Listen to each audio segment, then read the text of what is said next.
Welcome to another Borgias hair tutorial. Today we'll be doing a fancy Italian Renaissance updo worn by Giulia Farnese. Make sure you have bobby pins, large and small hair ties, and a decorative string of pearls, and we can begin. First, part your hair down the center.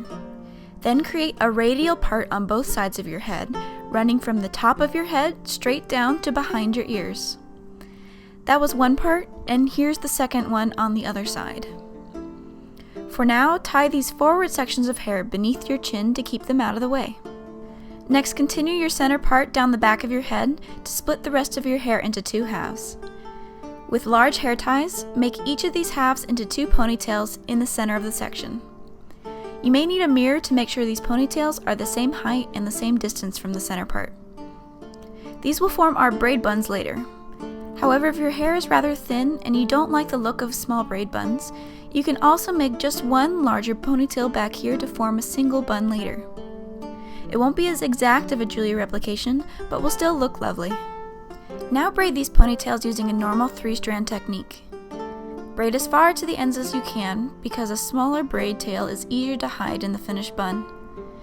Once you can't braid any farther, tie the ends off with a small hair elastic. Then form up your buns by wrapping the braids around the ponytail root. Use bobby pins to secure the braid to your head. Keep wrapping and pinning until you reach the ends of the braid, and then tuck the ends underneath the bun and pin secure. If you're making two buns, be sure to have them touch each other on top of the middle part.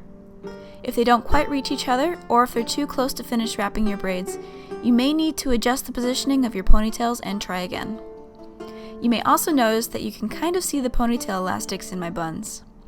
It's easier to make the buns with ponytails, but you risk seeing the elastics like this if they're large and if your hair is not super thick.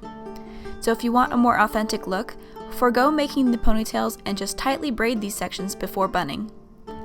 The concern with that, though, is it's harder to get the braids to be positioned easily, and the hair around the base of the braid may become loose and saggy.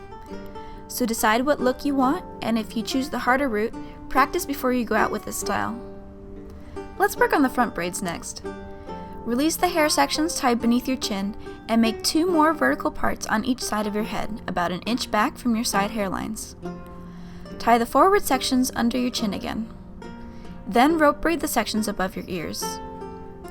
Now again, how this looks in the end will depend on how thick your hair is, so if you want your rope braids to be thicker, you can forego making the part that divided off the sections of hair along your hairline, and just make rope braids with all the hair that is not in your back braid buns. When you have both your rope braids done, bring one up, lay it over the top of your head, and pin in place. Push the pins in underneath the braid and angle them parallel to the braid to ensure that they're completely hidden. If your braid is long and hangs past your ear on the other side of your head, just let it be for now. Drape the other braid up and over your head as well, pinning it right up alongside the other one. Finally, you can release the sections of hair underneath your chin, and if you have hanging tails from the rope braids, remove the hair elastics holding their ends. Twist both the hairline section and braid tail together, bring the twist back to your braid buns, and wrap the remaining length of the twist around the bun. Pin it secure with bobby pins. Do the same on the other side of your head. To get extra points for the Renaissance aesthetic, get a string of pearls, lay it over the top of your back buns, and pin it to keep in place.